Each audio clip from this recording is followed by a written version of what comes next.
Bharatiya Janata party कार्यालय में इतनी बड़ी संख्या में आप लोग मौजूद हैं। पार्टी का अध्यक्ष होने के नाते मैं इस भारतीय जनता पार्टी कार्यालय में आप सभी बहनों भाइयों का हार्दिक अभिनंदन करता हूं। आप सभी का मैं स्वागत करता हूं और मुझे बेहद खुशी है कि श्रीमती कृष्णा गहलोत, जो हरियाणा सरकार की पूर्व मंत्री रही हैं और वहां की एक प्रभावी नेता हैं, और उन्हीं के साथ श्रीमती संतोष सरमान, जो वाल्मीकि समाज से आती हैं। इनके पिता भी 2 बार 3 बार हरियाणा में मंत्री रहे हैं और वह भी स्वयं मंत्री रही हैं।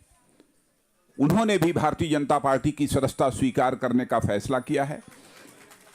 और साथ ही हमारे श्री रमेश दलाल जी, यह हमारे हरियाणा स्वतंत्र पार्टी इन्होंने बना रखी थी और यह स्वतंत्र पार्टी हरियाणा में प्रभावी तरीके से काम कर रही थी। लेकिन रमेश जी ने भी यह महसूस किया कि अब देश में परिवर्तन होना चाहिए। देश में हवा के रुख को आप भी पहचानते हैं, मुझे बताने की कोई आवश्यकता नहीं है, क्योंकि हर सामाजिक और राजनीतिक क्षेत्र में काम करने वाले कार्यकर्ता और नेता की इच्छा यही होती है कि हम यदि पार्टी चला रहे हैं तो पार्टी केवल सरकार बनाने के लिए नहीं चलाई जानी चाहिए। यदि पार्टी चलाई जानी चाहिए तो देश बनाने के लिए पार्टी चलाई जानी चाहिए। यह सबकी इच्छा होती है। और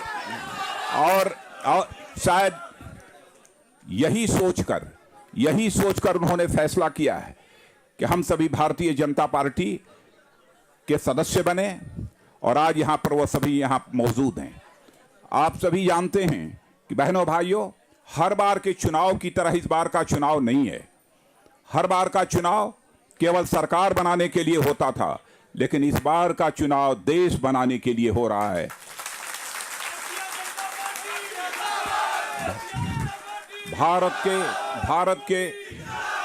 भारत के उत्तर में चले जाइए, दक्षिण में चले जाइए, पूरब में चले जाइए, पश्चिम में चले जाइए, हमारे प्रधानमंत्री के उम्मीदवार श्री नरेंद्र मोदी जी और मेरी दोनों की जो बड़ी बड़ी रैलियां हुई थी अपने राजनीतिक जीवन में, इतना बड़ा ज्वार कभी मैंने नहीं देखा था। जिसमें सर्वाधिक ज्वार यदि मुझे देखने को मिला है वह नौजवानों के अंदर देखने को मिला है।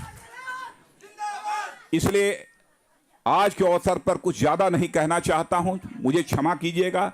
हमारी एक मीटिंग चल रही थी, लेकिन हमारे हरियाणा के प्रमुख नेता मौजूद थे और हमारे वहाँ के प्रदेश अध्यक्ष श्री रामविलास जी शर्मा, जो हमारे दाहिनी तरफ बैठे हैं, और हमारे बाईं तरफ ये हमारे श्री जगत प्रकाश जी लड्ढा, हमारे अखिल भारतीय महासचिव, और आपके हरियाणा के ही प्रभावी नेता कैप्टन अभिमन्यु सिंह जी यहाँ पर बैठे हैं। सब लोगों का यह आग्रह था, सभी लोगों का यह आग्रह था कि नहीं, मैं 2 मिनट के लिए ही आऊं, लेकिन आप सबके बीच आऊं। इसे मैं अपना भी सौभाग्य मानता हूं। इसलिए आज ज्यादा कुछ न कहते हुए श्रीमती कृष्णा जी गहलोत और श्रीमती संतोष सरवान और श्री रमेश दलाल, इन तीनों को भारतीय जनता पार्टी के सदस्य के रूप में स्वीकार करता हूं और रमेश दलाल जी की स्वतंत्र पार्टी की भारतीय जनता पार्टी में मर्जर की मैं घोषणा करता हूं। इन्हीं शब्दों के साथ आप सबको बहुत बहुत धन्यवाद।